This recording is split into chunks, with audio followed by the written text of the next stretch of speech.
So people honesty. who believe in Sharia law, which a large number of the Muslim community in this country do believe in and want to impose, do they believe in civil liberty? I would say the people that want to impose Sharia law, do no. they comply with English values or British values as you define them? No, I think if you want to come over and, sort of overhaul the system of government in Britain, I think there's a pretty valid argument for us to say that you're probably not welcome in the country. So what should we do? Should we deport you for having a disagreement about civil liberty? Is wanting secure borders and a national identity racist? No, it's common sense. And anyone pretending otherwise is shutting down the real conversation.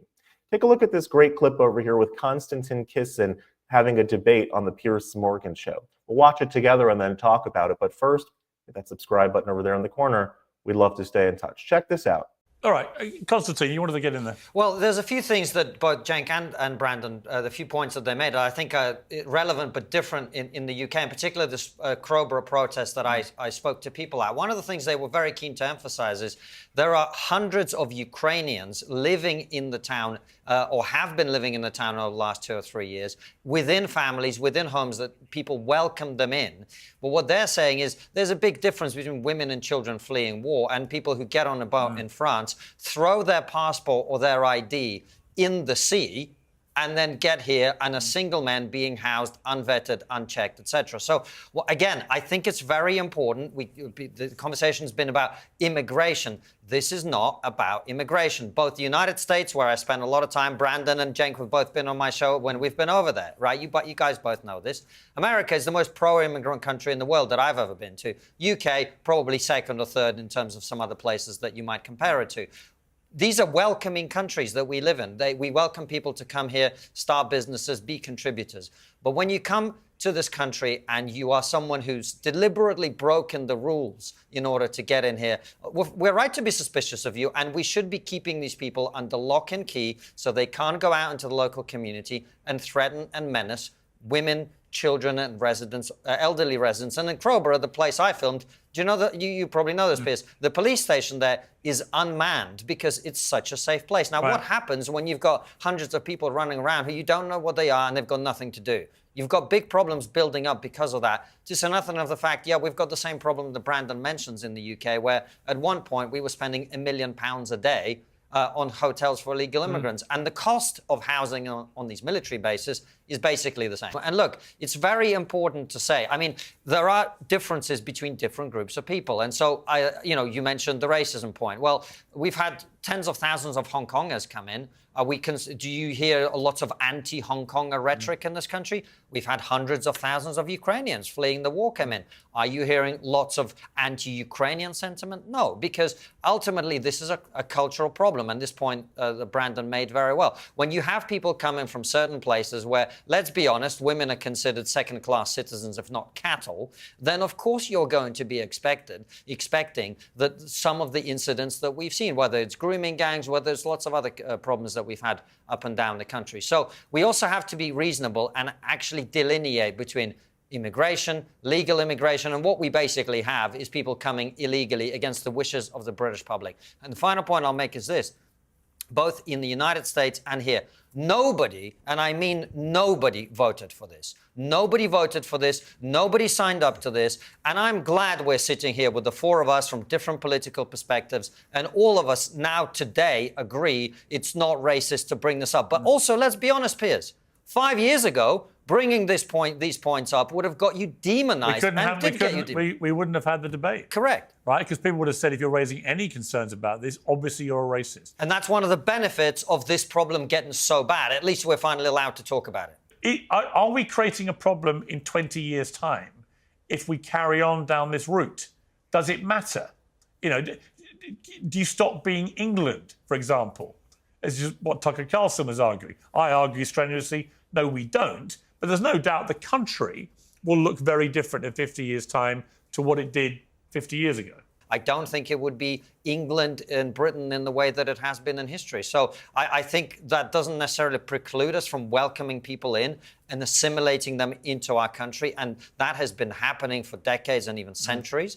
But I think Brandon is right. The assimilation is the point. If you want to come to our country, you want to apply for a visa, you want to follow the rules, you want to adopt our culture, you want to teach your children to love this country, to speak English, to integrate, to contribute as Cenk was saying, go out and actually contribute to the country you've just arrived in. That's great. But that is not what we have in Europe. We have large ghettos of non-integrating populations who do not want to participate, who do not want to contribute, who do not want to speak our language. And look, I lived in Tower Hamlets for some time. I went to the doctor's surgery. The leaflet is in 100 languages. I don't understand why. This is an English-speaking country, and you either speak English or you find a country with a language you prefer. Ollie. Well, unlike Konstantin, I think people that speak other languages are also entitled to healthcare. I would just add I didn't say they're not entitled to healthcare. I said they should learn English if they want to live here. Please, I'd like to speak. So I think this idea that your sort of culture, your national identity, can potentially be diluted by people of a different skin tone or indeed religious background is a pretty pathetic argument. It's a patriotism that's grounded in weakness and fragility. My patriotism is grounded in strength. I believe the ideas of English national identity, British national identity are pretty strong, and I'm not that worried about people that come to the UK with a different idea of what that could be, coming over here and diluting it. From Magna Carta through to now a sense of fair play unless the English are invading your country. I think we've got a pretty good solid idea of what English values and identity are. What are they? I just said. I gave you a sense of civil liberty, a pride and a sense of fair play. So people honesty. who believe in Sharia law, which a large number of the Muslim community in this country do believe in and want to impose, do they believe in civil liberty? I would say the people that want to impose Sharia law, no. Do they comply with English values or British values as you define them? No, I think if you want to come over and sort of overhaul the system of government in Britain, I think there's a pretty valid argument for us to say that you're probably not welcome in the country. So what should we do? Should we deport you for having a disagreement about civil liberty? If you're an insurrectionist, if you're literally saying that we should introduce corporal and capital punishment in Britain, what if you just want to vote for it? That 33% of the Muslim community, according to some estimates, believe in Sharia law, want Sharia law in Britain. Should they be able to elect people who will advocate for that? Konstantin, you keep asking me the same question. No, it's a different question. I'm going to keep giving you the same answer. My idea of what I've just told you. Should we deport people who want Sharia law? That's what I'm asking. If you want to overthrow the system of government, i.e. impose Sharia law instead of secular democracy, yes, I have a ginormous problem with that. Additionally, I have a ginormous problem with the British head of state being a religious figure in King Charles. I have a ginormous problem with a permanent fixture in our legislature being religious representatives. There are only two countries in the world where that's the case. One is the UK, the other is Iran. I have problems with both of those things. I want us to live in a secular democracy. What happens between you and the man that you think exists in the sky is your business. But still, the vast majority of people in the UK identify as Christian, just under 50%. The next highest in terms of faith is actually non-believers completely, about 35%, I think. And then you're down to like sort of 5% Muslim and then down to the other religions. So, it's still a predominantly Christian. Of those who have a faith, we are predominantly a Christian country. So there shouldn't be intrinsically, by that criteria, but it's not just that too much of an issue of the head of the church being the king. It's not just that. We'll just walk around London. The entire architecture of this city is Christian in its every definition. Everything about this country has roots in Christianity. Now, that is not to say that everybody must be Christian, and I certainly haven't been Christian for most of my life, and I don't even know if I'm Christian now. My point is, even when I was an atheist, I still thought it was a Christian country, because it is, because that's a fact, because you can see it with your own eyes. So I don't understand the squeamishness about saying it is a Christian country, and in my view, should remain so. You know what Konstantin Kisin gets absolutely right? The debate around immigration isn't about skin color, it's about culture, it's about stability, it's about safety, it's about consent. People aren't panicking because a Polish nurse or a Hong Kong family moved into their neighborhood. They're worried because entire communities are being overwhelmed overnight with hundreds of unvetted, unidentified men who didn't follow the legal process. And the government never asked its citizens if this is what they wanted. That's not racism, that's basic self-preservation. People have a right to say, we welcome immigrants, just not chaos. They have a right to demand that newcomers assimilate into the values that make a country function. Civil liberty, rule of law, equality between men and women, religious freedom.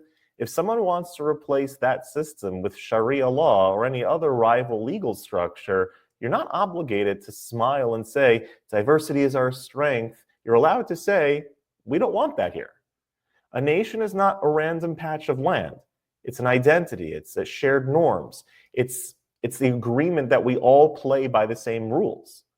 And if you erase that, you don't get a multicultural paradise. You get a fractured society where nobody trusts each other and nobody knows what the rules are anymore.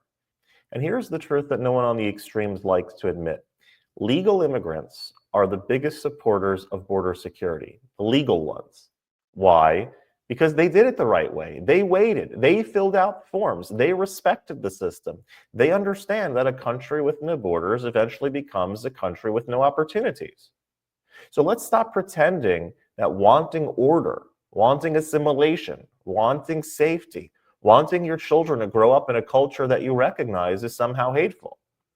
It's not hatred, it's home building. So Konstantin Kisin's point is simple. If you lose the shared story that makes your nation, you lose the nation. Protecting that isn't bigotry, it's wisdom, it's responsibility. And honestly, it's love. It's love for your country, it's love for your community, and the generations who are going to come after you. If you like this content overall, hit that subscribe button over there in the corner. We'd love to stay in touch. Take care.